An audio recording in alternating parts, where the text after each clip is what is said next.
Hello cardboard lovers, it's Cardboard Badger here. I hope you're doing well, and today we have for you another financial results video. Oh yes, this is the second one with cards from Kamigawa Neon Dynasty. I bought a second box. I wasn't supposed to open it, but I couldn't help myself, so I did it. And we are going to be going through exactly financially what was pulled, how many cards we got in every single section, and obviously break down where the money was, where the money wasn't. Was there a big hit? Who knows? You will have to see. If this is of interest to you and you want to check out the first box, I'll put a link in the description below if you want to go and check that out first. Then we can obviously do this one. Another week has gone by. The prices have changed slightly. There are still some wonderful cards in this set with ridiculously high prices. The question is, what are we going to find in this box? As mentioned in the previous video, the price pointing, it is going to be dependent on where you happen to live in the world. This fantastic foil swamp, for me in the UK, is £5.49, which if you turn into dollars is $7.26. This very same card, TCG prices, which is how we're doing this, and all the other videos too, is $3.40. So it's half the price in the US as it is for me to buy here in the UK, and that also goes alongside the boxes. They're obviously not twice the price in the UK, but the price point is more expensive. The individual cards are more expensive. If this happens to be a box that absolutely tanks and totally sucks, it might still be alright for me because they are more expensive to buy individually. I hope that makes some sort of sense. Obviously the price pointing is going to be different depending on which country you're in, but for this example we're going to just go with TCG prices and hopefully we will do well. And so we shall begin, people. We're going to start off with the commons. We had 120 commons and uncommons. I do not price up at all, so we have 120. Who knows what the price is, but we did have an additional 17 in foil, which made a total of $1.54. For the uncommons, we had 86 uncommons. We also had an additional 8, which were foil, and they came in at $2.65. Up next, in the rare slots, we had 25, coming in at $18.54. We had 3 in foil, which were a very miserable 81 cents. So, foil rares, not very good at all.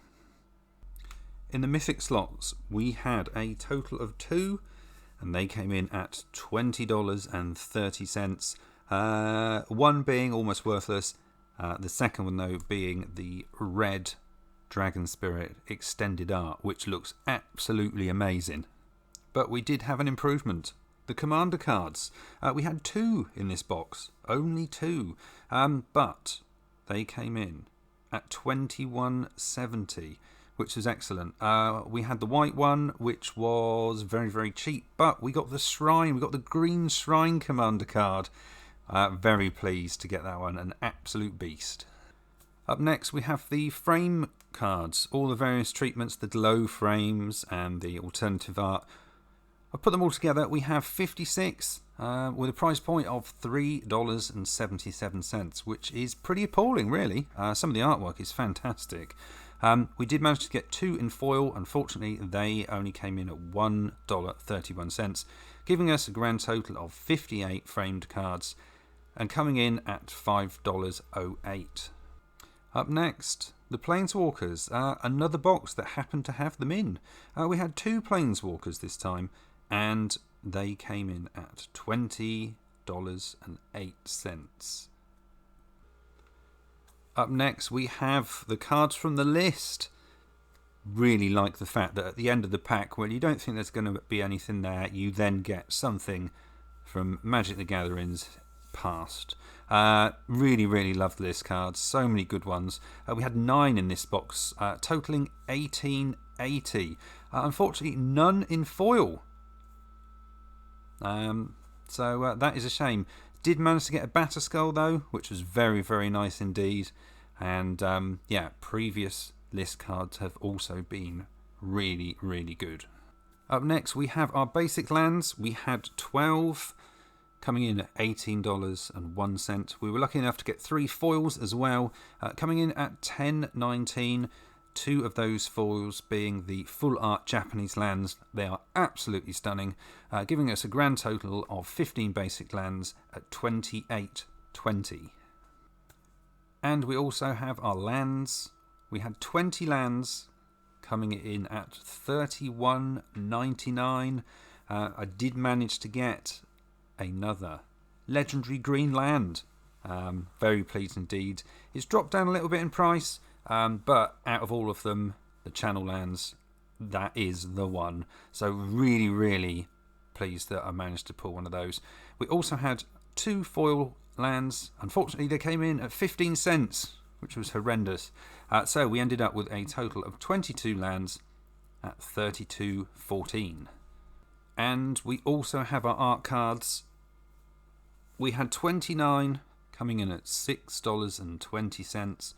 We had 1 in foil this time, only 63 cents, which was a bit of a shame. Luckily though, it was one I really, really liked. It was the Plains artwork with the sun in the top, and it had the Planeswalker symbol in foil at the bottom. So beautiful card for me. Obviously not worth anything really at all, but very happy to have pulled that. We have a total of 30, as we have 1 in each pack, coming in at 6.83. So it is now time to reveal the total of the box. But before I do, we've got a bonus. Oh yes. We had a shrine token. Yeah. I would not normally put in the tokens at all, but this shrine token, they seem to be very hard to find, and they got a stupid price point because this shrine is $20.76, which is absolutely nuts.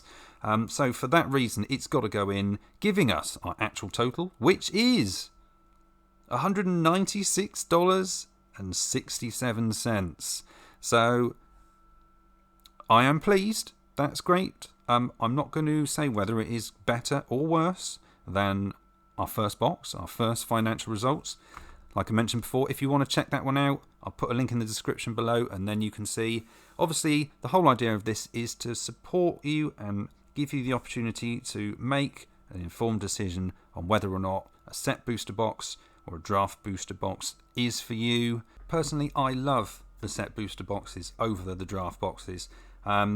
If you happen to play anything other than standard, they're a great product. And obviously, you've got your list cards, you've got your up-to-date commander cards, and if you happen to like the artwork and you want to collect those as well, you have your art cards too. Obviously, it's not for everybody, but I have to say, for me personally, this is a fantastic product. If you happen to have the money to buy a booster box, then out of the 2, set booster box, yes, please.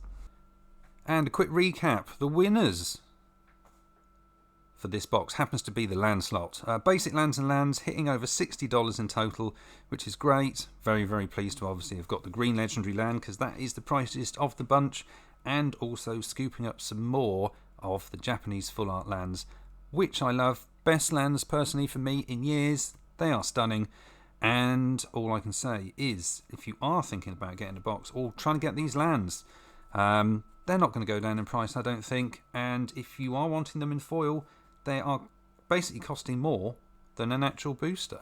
So I think just get some boosters, because you've got all the other slots to then hopefully get something else good.